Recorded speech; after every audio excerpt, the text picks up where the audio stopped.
Okay, so I'm doing this again where I've got 3 equations, 3 unknowns, and I'm going to solve with elimination. So I have the problems 1, 2, 3. My equations 1, 2, and 3. So first of all, I'm going to start off by, I'm going to combine 1 and 2 and eliminate x. And then I'm going to combine 2 and 3 and eliminate x. Okay? I could eliminate any variable. I'm just picking the x because it looks a little bit simple. Not simple, but it looks a little bit more straightforward. Because in front of the x, I've got a 2 and a negative and then nothing. Whereas here, I've got a -4 and a -3 and a -2. And then for the z, I have an 8 and I have a 1 and I have 4. So insofar as coefficients go, x seems to have the more simple basic coefficients, or at least less of them. So first I'm going to start off with 1 and 2. So I have 2x minus 4y plus 8z is equal to 2. And negative x minus 3y plus z is equal to 11. I want to be able to add these down and get rid of the x. So if I look right here, if I add those straight down, I'll get positive x, and I want to get 0. So I realize that if I multiply here, everything here by 2, and distribute it correctly, then theoretically that x should go away. So I'm going to worry about this here in a little while.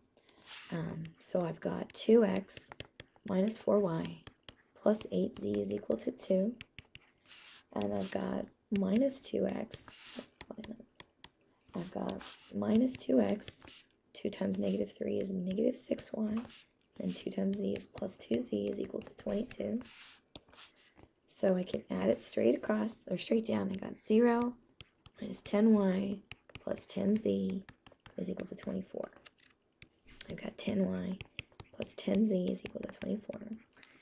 Now, I look at that and I say, okay, well, they both factor by 2, so I want to divide by 2. Now, instead of going all crazy and all over the place over here, instead of just canceling out 2's randomly, I'm going to force myself to factor out a 2. There's a negative sign there. So I've got 2 times negative 5y plus 5z, and that's all over 2 equals 24 over 2, which is 12.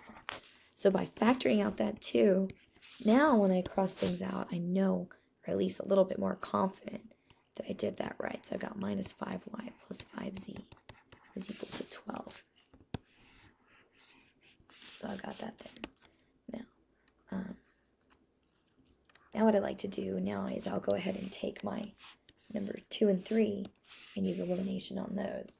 So I'll kind of break this off. So I've got 2 and 3, which were minus x plus 3y plus z equals 11, and x minus 2y plus 4z is equal to 0. And I'm going to add them straight down. And I've got minus x plus x, good, that goes straight to 0. And then, gosh, I copied the problem. This is a minus sign. It's really important not to get that wrong. There's a minus sign there. So minus 3y minus 2y is minus 5y. And then plus 5z is equal to 11.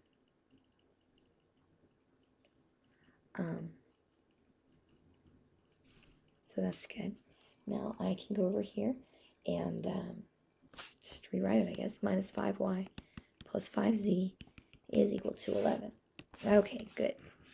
Now, what I'm going to do is I'm going to pretend that none of that ever happened to some degree. And now I want to solve negative, well, let me write it in the colors so you see where it's coming from. I'm going to solve negative 5y plus 5z is equal to 11. And then my other equation is negative 5y plus 5z is equal to 12. So I want to solve both of those for y and z, and then I'll plug them back into my original equation. But there's a problem. I could say, okay, well, I want to eliminate something. So if I want to eliminate the y, I could multiply this whole thing by -1 and this thing by -1. And I mean, sure, I can do that. But what's going to happen is as I distribute that negative across to both of those terms, what's going to happen is I'm going to have 5y minus, 5y minus 5z is equal to negative 12, which is equal to negative 12. So now if I go through and I add that, I get 0 plus 0 equals negative 1, or 0 equals negative 1. And that just, it's a lie. This is false. So since I have a false statement while I'm trying to solve this, what this means is that there is no solution to the problem. So if at any time when you're working these problems you get to something like this that is false, what you first of all you want to do is you want to go back and make sure you didn't make any mistakes. And if you didn't make any mistakes, if you're pretty confident, rework the problem again. But if you're pretty confident you did the problem correctly and you get something like 0 equals negative 1, then that means that you don't have a solution. So we'll write that by writing the empty set like that, or you can just say that there is no solution. So the nice thing about this is we're already done.